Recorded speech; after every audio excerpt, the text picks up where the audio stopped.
बंद करेंगे, यहाँ से रिएक्शन आना बंद हो जाएगा। नहीं, आप रिएक्शन क्यों दे रहे हैं? आप पुलिस के पास चले जाइए, सरकार में भी तो है, police law and order maintain कीजिए ना। अच्छा, मेरा वही बोलता है, भरोसा नहीं है अपने ही लोगों पर, अपनी सरकार पर। पुलिस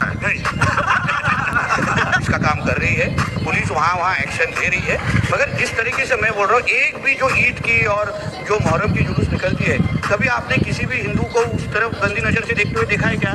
कभी उसके ऊपर कभी पथराव का एक भी इंसिडेंट आपने इंडिया टीवी पे चलाया है क्या? अगर हम आपकी ईद और अलग अलग जुलूस के ऊपर अगर आपको तकलीफ देते नहीं, अगर हम आपके मस्जिद की तरफ गलत नज़र से देखते नहीं, तो आप हमारे मंदिर को और हमारे अलग अलग त्योहारों के ऊपर गंदी नज़र से क्यों देखते हैं? आप अपने साथ कहीं भी कोई भी हिंदू मिसबिहेव करता ही नहीं, मॉब लिंचिंग होती ही नहीं है, किसी भी मुसलमान के साथ भेदभाव होता ही नहीं है। पिक्चर परफेक्ट सिचुएशन है, सारे बेचारे हिंदू ही हैं जो मरे जा रहे हैं। देखिए, मैं विधायक सिर्फ हर 5 साल के लिए रहता हूँ, उसके बाद मेरे लोग मुझे चिंता देते हैं, मगर मैं हिंदू तो आपकी सोच ये है कि आप पहले हिंदू और बाद में विधायक, तो सबके साथ सबका विकास कैसे करेंगे जो मोदी जी कहते हैं? इसके पास सकता ना, ऐसा कोई हम जब शपथ लेते हैं ऐसा बोलने नहीं, कहाँ लिखा हुआ नहीं रहता कि आप अपने धर्म की सुरक्षा नहीं कर सकते, दूसरे धर्म से भेदभाव नहीं कर सकते, ऐसा लिखा रहता है? तो वो दूसरे धर्मों को आप बोलना चाहिए ना, हिंदुओं को धर्म के साथ भेदभाव मत करो।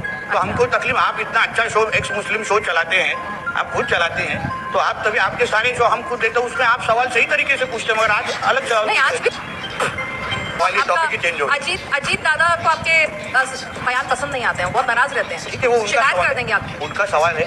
देखिए, अजीत दादा हमारे राज्य के बड़े नेता है, उन्होंने अपनी पार्टी की कैसी आइडियोलॉजी चलाना चाहिए वो उनकी बात है। हमारी भूमिका स्पष्ट है, हिंदुत्व पे कोई भी कॉम्प्रोमाइज हम करेंगे नहीं, हम इसलिए हमारे हिसाब से हम चल रहे हैं। लेकिन जब आप अजीत पवार को जो कहते हैं कि मैं सेकुलरिज्म से कॉम्प्रोमाइज नहीं करूंगा, 10% सीटें जो हैं वो मुसलमानों को दूंगा, तो जब आप उनको अपने साथ लाते हैं तो कहीं ना कहीं आइडियोलॉजी से कॉम्प्रोमाइज तो आपने भी किया ना? नहीं, हम हमारे आइडियोलॉजी के साथ चल रहे हैं, कॉम्प्रोमाइज उनको सोचना है कि करना है कि नहीं। अगर वो करना नहीं चाहते तो हमारे वरिष्ठ उनके साथ बात कर लेंगे, वो मेरा विषय नहीं है उनको समझाना नहीं समझाना, वो मैं अपने हिंदुत्व की बात। आप तो उनको भी धमका रहे हैं, जाके शिकायत करनी हो कर दो, मुझे कोई दिक्कत नहीं। अभी मेरे हर चीज आपको धमकाना लगता रहेगा तो बात करना मुश्किल हो जाएगा। कहते हैं अजीत पवार को जिससे शिकायत करनी है कर ले, ये आप ही का बयान है ना? कुछ गलत नहीं, मैं उन्होंने वही बोला कि आपको जहाँ बात करना है आप बात कीजिए, हिंदुत्व ये विषय पे कोई कॉम्प्रोमाइज नहीं होगा, बात खत्म। उनको जहाँ बोलना है उन्होंने बोल दिया है, तो भी अगर मेरी जबान रुक नहीं रही है, मतलब आप समझ जाना चाहिए तो क्या जवाब आएगा। ऐसा तो नहीं है कि आपको डर नहीं लगता कि भाई क्या है, स्टेट में भी मेरी ही सरकार है, दिल्ली में भी हमारी सरकार है, डबल इंजन प्रोटेक्शन है।